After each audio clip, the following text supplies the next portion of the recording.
ఈ వీడియోలో మనం ఇంజనీర్స్ ఏం చేస్తారో తెలుసుకుందాం. ఇంజనీర్ అంటే పైన గంగని కిందకి దించిన భగీరథుడు లాంటి వాడు. ఈ వీడియో చూసిన తర్వాత మీ మనోభావాలు దెబ్బతింటే హార్ట్కి తీసుకుని హర్ట్ అవ్వకండి.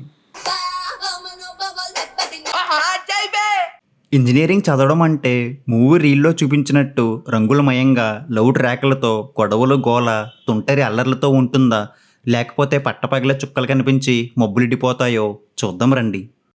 ఇంజనీర్స్ డే అనేది ఇంజనీరింగ్ రంగంలో కృషి చేసిన గొప్ప వ్యక్తులను గౌరవించడానికి జరుపుకునే ఒక పండుగ.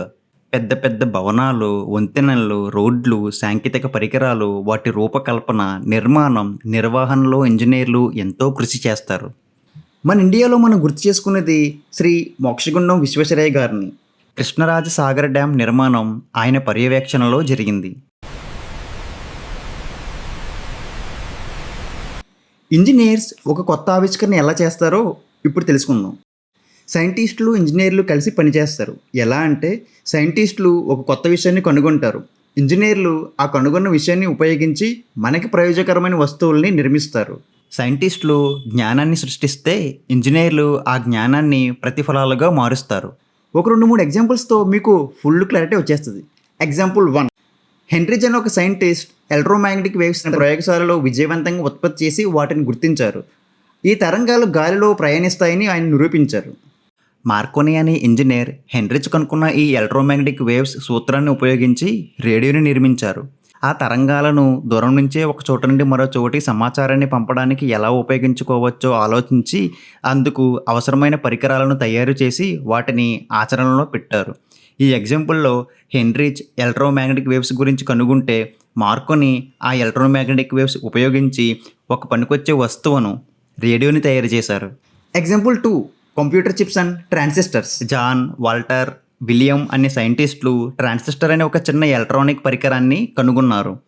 జాక్ కిల్బీ అనే ఇంజనీర్ ఆ ట్రాన్సిస్టర్ సూత్రాన్ని ఉపయోగించి ఒక సిలికాన్ పలక మీద అనేక ట్రాన్సిస్టర్లను అమర్చి ఇంటిగ్రేటెడ్ సర్క్యూట్ లేదా కంప్యూటర్ చిప్ తయారు చేశారు.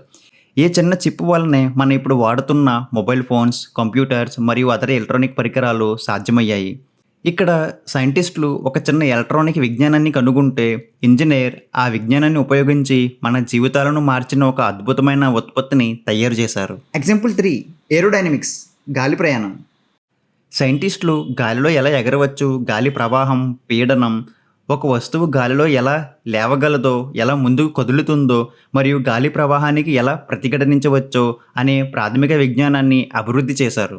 సైంటిస్టులు కనుగొన్న ఏరోడైనమిక్స్ సూత్రాలను ఉపయోగించి ఇంజనీర్లు విమానం రెక్కల ఆకారాన్ని, వింగ్ డిజైన్ రూపొందించారు. విమానం ఇంజన్లను, నిర్మాణాన్ని మరియు నియంత్రణ వ్యవస్థలను తయారు చేసి వాటిని ఆచరణలోకి తెచ్చారు. ఈ ఎగ్జాంపుల్లో సైంటిస్టులు గాలిలో ఎగరగలిగే సిద్ధాంతాన్ని కనుగొంటే ఇంజనీర్లు ఆ సిద్ధాంతాన్ని ఉపయోగించి ప్రజలు ప్రయాణించడానికి విలువైన విమానాన్ని నిర్మించారు. ఇలా చెప్పుకుంటూ వెళ్తే చాలా ఎగ్జాంపుల్స్ ఉన్నాయి. కానీ ఇంజనీర్స్కి ఎలా తెలుస్తుంది సైంటిస్టులు ఏమి ఇన్వెంట్ చేశారంటే? సైంటిస్టులు మరియు ఇంజనీర్ల మధ్య సమాచార మార్పిడి వివిధ మార్గాల ద్వారా జరుగుతుంది. Research papers and scientific journals. ఈ పత్రికలు పబ్లిక్లో అందుబాటులో ఉంటాయి.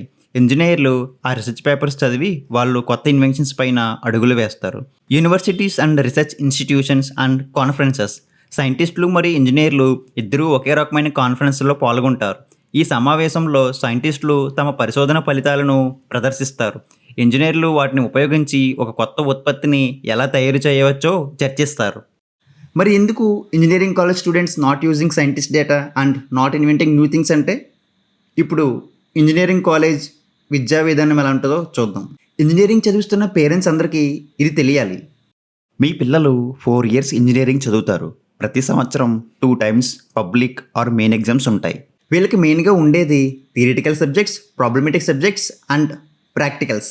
మీ పిల్లల లక్ బాగుండి టెక్స్ట్ బుక్లో ఉండే సబ్జెక్ట్ని బాగా చెప్పే టీచర్ వస్తే మీ పిల్లలకి కొంతవరకు థియరిటికల్ బుక్ నాలెడ్జ్ వస్తుంది. డయాగ్రామ్స్ ఆర్ బొమ్మలు బాగా వేసి ఎగ్జామ్స్లో సబ్జెక్ట్ని ప్రజెంట్ చేస్తే మీ పిల్లలకి మార్క్స్ వస్తాయి. ప్రాబ్లమ్ సాల్వింగ్ సబ్జెక్ట్స్ అయితే ఎగ్జామ్స్లో ఎక్కువ స్కోర్ చేయడానికి స్కోప్ ఉంటుంది. కానీ ఇక్కడే చాలామందికి మొబిలిటీపోతాయి. ప్రాబ్లమెటిక్ అంటే ఫార్ములాస్ ఉంటాయి. క్వశ్చన్ కొంచెం అటు తిప్పి ఇటు తిప్పి ఇస్తాడు. మనం ఇటు తిప్పి అటు తిప్పి ఆన్సర్ తెచ్చుకోవాలి. టీచర్ దగ్గర స్కిల్ ఉంటే ఎంత రాడ్ సబ్జెక్ట్ అయినా ఈజీ అయిపోతుంది. లేకపోతే ఎంత ఈజీ సబ్జెక్ట్ అయినా రాడ్ అయిపోతుంది. ప్రాక్టికల్స్ అంటే మీ పిల్లలు చదువుతున్న బ్రాంచ్ బట్టి ల్యాబ్స్ ఉంటాయి. వారానికి ఒకసారి యాప్రాన్ వేసుకుని వెళ్తారుగా కాలేజ్కి. ఇంక ల్యాబ్లో ఏం చేస్తారంటే ల్యాబ్లో కొత్తగా నీ సొంతంగా నువ్వేం చేసావని మీ పిల్లలని మీరే అడగండి. ఫైనల్గా ఇంజనీర్ అయిపోతారు. పర్సంటేజ్లు గ్రేడ్లు వచ్చేస్తాయి. కానీ ఒక కొత్త ఆవిష్కరణ వీళ్ళు సృష్టించలేరు. ఒక న్యూ ఇన్వెన్షన్ పక్కన పెడితే కొంతమందికి ఇంట్లో ఇన్వర్టర్ బ్యాటరీలో వాటర్ పోయడం కూడా రాదు. చాలా బేసిక్ థింగ్స్ కూడా రావు మన ఇంజనీర్ లిటిల్ ప్రిన్సెస్కి. ఒక ఇంజనీరింగ్ స్టూడెంట్ తన బ్రాంచ్తో పాటు అన్ని బ్రాంచెస్ టాపిక్స్ కూడా సిలబస్లో ఉంటుంది. ఎందుకంటే they should know basics of all topics. మన ఫోన్లో వాడే మెయిన్ బోర్డ్ ఆర్ చిప్లో ఉండే transistors, diodes, resistors, electronic items ఇంకా ప్రతి దాని గురించి సబ్జెక్టులు కవర్ అవుతుంది. ఈవెన్ ఫోన్ రిపేర్ చేసే షాప్ వాళ్ళు ఫోన్ మొత్తం ప్రతి పార్ట్ తీసి రిపేర్ చేయగలరు. కానీ అన్ని పార్ట్స్ గురించి థియరీ అండ్ ప్రాక్టికల్గా చదువుకున్న మనం ఏమీ చేయలేము. నేను ఇక్కడ చెప్పేది ఫోన్ రిపేర్ చేయమని కాదు. అన్ని పార్ట్స్ గురించి మనకు తెలిసినప్పుడు మనం ఎందుకు ఒక న్యూ స్టెప్ తీసుకోలేకపోతున్నాం? మనం ఎందుకు ఒక కొత్తదాన్ని సృష్టించలేకపోతున్నాం? ఆర్ ఉన్న దానిలో బెటర్మెంట్స్ ఎందుకు మనం తీసుకురాలేకపోతున్నాం? ఇక్కడ అందరికీ అర్థమయ్యేలాగా ఇంకొక చిన్న ఎగ్జాంపుల్ తీసుకుందాం. మనందరికీ కన్స్ట్రక్షన్ పని తెలుసు కదా. ఒక గోడ కట్టాలి అంటే సిమెంట్, ఇసుక, ఇటుక కావాలి.